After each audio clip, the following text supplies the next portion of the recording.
Suhbatimni yakunlar ekanman, ushbu mavzuga tegishli bir voqea bilan nihoyalashni afzal bildim. Haqiqatni o'z tajribasida anglagan ayol hikoyasi. Makkalik olim Said Misfir hikoya qiladi.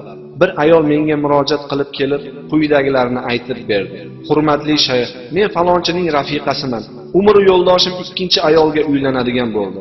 Bu xabarni eshitib es-hushimdan ayrilayozdim. Erimni qattiq hurmat qilardim. Muhabbatim cheksiz edi. Nafratlanib ketdim. Lekin bir og'iz kalima aytishga jur'at qila olmadim. Chunki u men uchun ulug' inson edi. Ichimga yutdim. Qalbda bir insonga nisbatan muhabbat bilan nafratni jamlab yashash qiyin ekan. Erim uylandi. Alam ortgandan ortib, nafratim kuchayib ketdi. Sabr kosam to'ldi. O'z jonimga suiqasd qilmoqchi bo'ldim, qo'rqdim.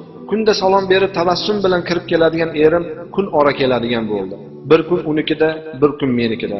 Unikiga ketgan kuni Qur'onni ochib yig'lab o'qiyman. Allohdan hayotimni yaxshilanishini so'rayman. Erimning u ayoldan ajralishi bilan hayotim yaxshilanib, o'z o'rniga qaytadi deb o'ylayman.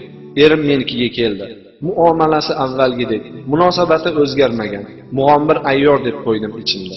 Rosti eshikdan kirib kelganida juda quvonib ketgandim. Lekin quvonchimni sezdirmay ataylab qovog'imni solib oldim. Tilim bilan hech nima deya olmasam-da, zarda, dag'allik bilan alamimdan chiqar edim. Ertasi yana yolg'iz qoldim. Joy namozni solib Allohga yolvordim. Allohim bu dunyoda ham yaxshilik bergin, oxiratda ham yaxshilik bergin, jahannam azobidan o'zing saqla deb duo qilardim. Alhamdulillah, yaxshilik keldi. Men yolg'iz qolgan kunlarimda Qur'on o'qir edim. Nafl namozni ko'paytirib, roza tutardim. Ilgari naridan beri apil-tapil namoz o'qir ekanman. Kundosh bahona shoshmasdan, astoydil shu bilan namoz o'qiy boshladim. Asta-sekin ibodatning lazzatini tatiy boshladim. Erim menikiga keladigan kuni bezanib, erimni kutib olaman. Qovog'imni solib yurish jonimga tegdi. Avvalgidek ochiq yuz bilan qarshilaydigan bo'ldim. Bir kun uning xizmatida bo'laman. Ertasi ketgach, shu kunni ibodat bilan o'tkazadigan bo'ldim. Roza tutaman, Qur'on tilovat qilaman, hadislar yodlayman, kitob mutolaa qilaman. Ertasi erim kelgach, uning uchun yana bezanib olaman. Totli taomlar pishiraman. Tong otgach falonchinikiga ketadi. O'sha kunni men Parvardigorimga bag'ishlayman. Ibodat va ilmiy ishlar bilan shug'ullanaman. 1-2 oy ichida bu hol menga odatga aylandi. Ancha ilm oldim. Bugungi namozim bilan avvalgi namozimni solishtirib qo'rqib ketaman. Go'yoki avval hech namoz o'qimagandek tuyuladi o'zimga. Xullas, kundoshlik bo'lib hayotim yomon tomonga o'zgarmadi.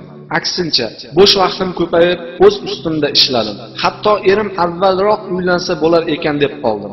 Uzundan uzoq bu qissamni aytishimdan maqsad, siz olimsiz. Odamlar davrasida yurasiz. Mening hayotimni ayollarga so'zlab bering. Madomiki Alloh va Rasuli shu ishga rozi ekan, bunda albatta xayriyat bordir. Men buni o'z tajribamda o'tkazdim. Shayx ushbu hikoyani yakunlab, bu ayolga bergan javoblarni ham aytib berdilar. Alhamdulillah, bu haqiqatni o'zingiz anglab yetibsiz. Lekin men xotinlarga buni yetkaza olmayman. Ular ham bu haqiqatga o'zlari yetishgani ma'qul dedilar. Subhanakallohumma va bihamdik va ashhadu an la ilaha illa anta astaghfiruka bi rahmatika ya arhamar rohimin.